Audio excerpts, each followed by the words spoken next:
Hi, my name is Tim Downing. I'm a group leader in genomics at the Poxvirus Institute, and today I'm going to talk about finding hidden SNPs in livestock Poxviruses using pangenome variation graphs. So this is my email address here. Myself, Chandana Tennakoon, Thibaut Verville, Caroline Writer, Lydia Laseka Dykes have all contributed to this work.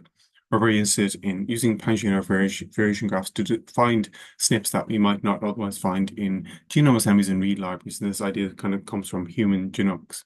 So what we see is that constructing different types of pangenome variation graphs allows us to optimize this process, automate it, and therefore what we can do with these pangenome variation graphs, which is represented in the middle here, containing indels and mutations, whatever, is map short read libraries like Illumina reads to the different variations that are present and discover SNPs and create genome graphs representing each sample and make better interpretations from that data. So you can imagine that we have short reads and we have a pangenome variation graph, which kind of looks like this set of nodes and edges here, where we have a GA SNP here and an AG SNP here, and so on. And we can map reads right across the segment and look at the relative rate of read mapping compared to the existing best approach using Minimap2 to a linear reference, which doesn't map as many reads as this approach. And what we find is that is associated with better SNP detection because you have multiple alleles inside a pangenome variation graph. Whereas any haploid reference only has one allele by definition. And therefore, what we've optimized is how many samples to put in your pangenome variation graph. What we find is that we find more SNPs. And also, this is correlated with the library type that it's not the same for metagenomic, amplicon, long read, and so on.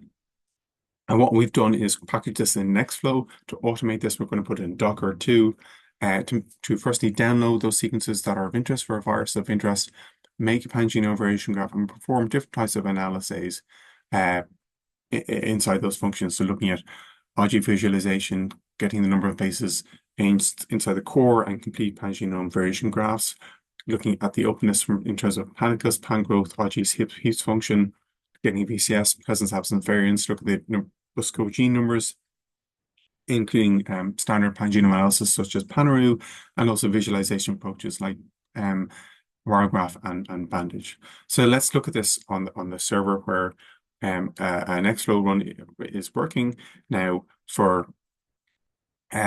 goatpox which is just finished there. It's just 13 genomes, so just a small toy data set. And what has occurred here is that it has downloaded and aligned those sequences, constructed a phylogeny.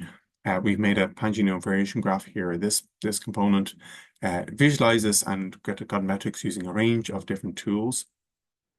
I looked at the openness, got the number of bases in the graph, which we'll look at, and look at the heaps functions as well to look at the pangenome openness, which is relevant for how many samples you should include in your pangenome variation graph, which is an important consideration in terms of compute time and your approach to assessing variation present, because it's not a simple question to answer. So we're trying to address those questions and find out what's the optimum number, the Goldilocks zone for how many samples you should include in your pangenome variation graph, given the diversity present. And this Nextflow pipeline will help you answer that question. So what we can do with the results is look at them. There are two main directories. So we have one called results, and you see that the separate folders for each of the components. And then there's another one simply called result as well, which contains information on the presence absence variance. So what we can do is just look at the result one first. And what we can see is that we have an output visualization of this that is quite useful to get a sense of the diversity inside this graph that we've produced. So let's look at this visualization here. And what you see here is a representation of the different samples here on the left-hand side and their FOSsil sequences in different colors. And what you see at the 5' end of the genome is that there's a high level of diversity present because they're not well assembled. Whereas if we scroll across to the middle section, you can see that's much more conserved. And again, when we go to the 3' end, there's much more diversity present. So please come to see the poster and demonstration where we can discuss this in more detail.